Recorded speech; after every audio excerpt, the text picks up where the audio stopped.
Good evening everyone. कैसे हैं सभी? उम्मीद करता हूँ सभी बहुत अच्छे होंगे। तो आज हम इस वीडियो में जो बात करने वाले हैं रिवल्सर के इतिहास की। उम्मीद करता हूँ कि आपको जो वो काफ़ी कुछ यहाँ से जानने को मिलेगा। अगर आप रिवल्सर से हैं, मंडी डिस्ट्रिक्ट में से हैं, तो आपको जो वो भी बातें पता होनी चाहिए। रिवल्सर के इतिहास के बारे में आपको पता होना चाहिए। तो रिवल्सर जो कि हमारे मंडी डिस्ट्रिक्ट में पड़ता है, मंडी हमारे हिमाचल प्रदेश में है। तो मंडी से जो वो मंडी जो भी सिटी है उससे जो वो शायद 24 या 25 किलोमीटर जो वो दूर है रिवल्सर। रिवल्सर झील के बारे में पहले मैं आपको थोड़ा-सा बता दूँ। रिवल्सर झील जो कि हमारी मंडी में जो वो एक झील है। अगर आपको पूछे कि मंडी में जो वो कौन-कौन सी झीलें हैं, जैसे एक परासर झील भी है, ठीक है? एक परासर झील है। एक जो वो पंडोह में भी झील है, पंडोह डैम जिसे बोलते हैं, झील बन चुकी है। झील बनी है मतलब झील बोल देंगे उसको। पंडोह झील है। और भी कई सारी जो वो झीलें हैं छोटी-मोटी। तो अगर बात करें परासर झील की, तो परासर झील जो वो हमारी सबसे छोटी जो वो नेचुरल लेक है। और पंडोह की बात करें तो ये जो वो मैन मेड है, तो मैन मेड जो वो सबसे छोटी पंडोह है, ठीक है? तो रिवाल्सर के झील के बारे में भी बात करेंगे। पहले जो वो इसके इतिहास के बारे में देखेंगे और साथ-साथ में इसके पूरे झील के बारे में भी सब कुछ वो डिस्कस करने वाले हैं। देखिए यहाँ पे पढ़ते हैं। सबसे पहले तो यहाँ पे एक बात लिखिए कि स्कंद पुराण के हिमवान खंड के प्रथम, द्वितीय और तृतीय अध्यायों में हरदेलेस, देखिए यहाँ पे एक शब्द आ रहा है हरदेलेस। ये जो हरदेलेस जो शब्द आ रहा है, हरदेलेस का वर्णन जो वो लोमस ऋषि की तपस्थली के रूप में आता है। इसका मतलब ये हुआ कि जो भी हमारे लोमस ऋषि की तपस्थली है वो तो रिवाल्सर में है। इसका मतलब है कि हरदेलेस का मतलब क्या हुआ? झीलों का राजा।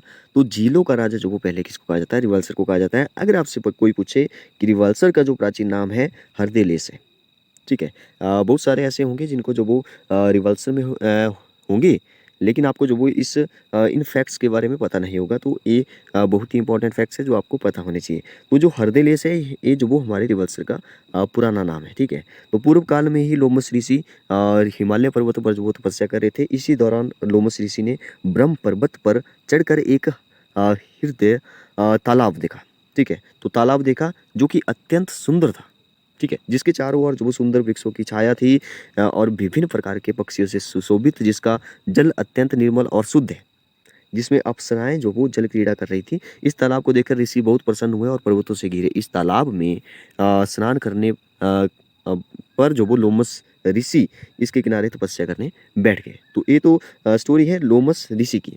अगर आपसे पूछे कि ये जो झील है वो जो बनी कैसे है?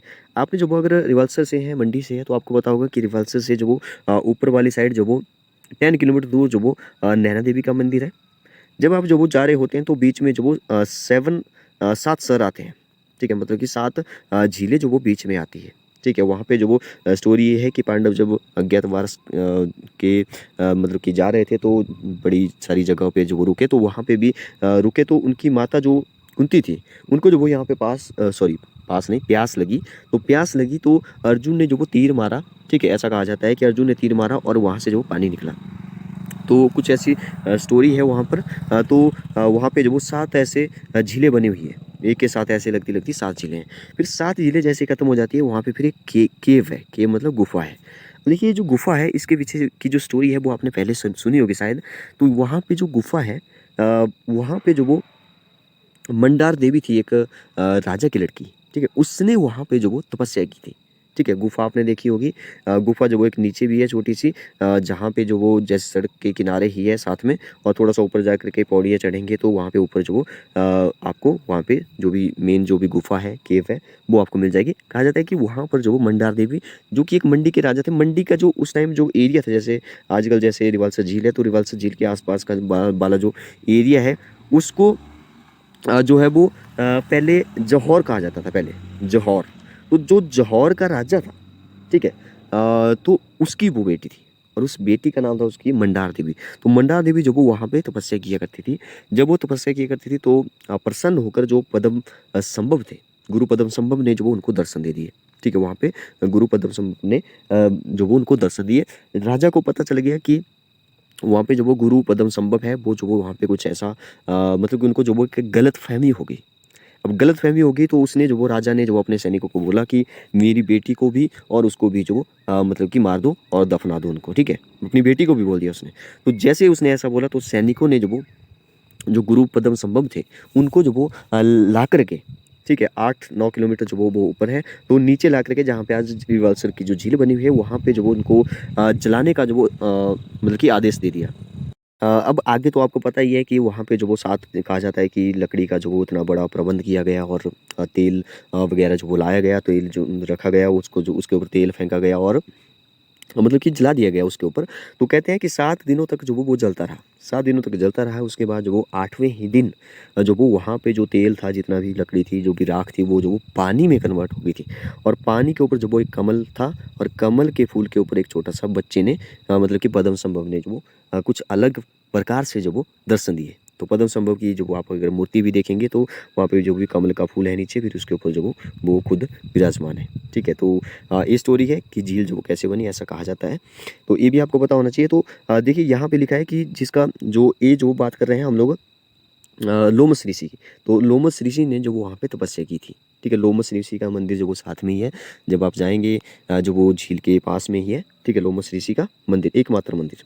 तो यहाँ पे जो वो जिस जल मतलब कि निर्मल और शुद्ध है, तो वहाँ पे जो वो किनारे जो वो तपस्या करने बैठ गए। कुछ देर के बाद लोमस ऋषि को जो वो निंद्रा आ गई, नींद आ गई। स्वप्न में उन्होंने एक भस्म और रुद्राक्ष माला जो वो धारण किए, वो एक व्यक्ति को देखा। ठीक है, फिर क्या हुआ, यति ने लोमस ऋषि को इस स्थल पर तप करने को कहा। तब लोमस ऋषि ने इस तालाब की पश्चिम दिशा में जो वो कठोर तपस्या करना शुरू कर दी। 3 माह तक तो वो उन्होंने जो वो कठोर तपस्या करने पर इंद्र भयभीत हुए और उन्होंने लोमस ऋषि की तपस्या को भंग करना चाहा, परंतु ऋषि विघ्न बाधाओं के बावजूद तपस्या करते रहे। शिव भगवान ऋषि की अखंड तपस्या से प्रसन्न होकर पार्वती के साथ जब उन्होंने दर्शन दिए थे वहाँ पे। ठीक है, मैं भूखंड पर नहल का रूप जो वो धारण करके नौकायन करने लगे। ठीक है, जहाँ पे वो तालाब बना हुआ था, जो झील है। ठीक है, लोमस अपनी तपस्या समाप्त कर जो वो सरोवर की ओर देखकर हैरान हो जाते हैं कि यह कौन सी माया है। ठीक है, तब प्रसन्न होकर जो वो शिव पार्वती उन्हें दर्शन देते हैं। लोमस ऋषि पदार्थ से शिव पूजन कर जो वो गदगद वाणी स्तुति करने लगे। यह स्तुति 9 श्लोकों वाली है, जिसे शिव भगवान ने जो वो नवरत्न कहा है। तब भगवान शिव ने ऋषि को जो वो मनवांछित कर दिया, महाकाल पर्यंत जीवन रहने का जो वो वरदान दिया और वेग से वायु में जो वो भ्रमण करने का आशीर्वाद दिया। लोमस ऋषि ने भगवान शिव से इस तालाब का महत्व पूछा। तब शिव ने इससे माँ पार्वती से पूछने को कहा। इस संवाद के दौरान जो वो विष्णु, ब्रह्मा, इंद्र आदि देवता, किन्नर आदि तीर्थ राज, प्रयाग, पुष्कर सहित सभी पवित्र तीर्थ प्रकट हुए। ठीक है, तो आगे लिखा है कि ब्रह्मा, विष्णु, गणपति, सूर्य और शिव पार्वती सहित 5 देवताओं के भूखंड के निवास कर झील में तैरने लगे। और यहाँ पर जो वो तभी तो तैरते हुए टीलों का जो वो यहाँ पे इसको कहा जाता है।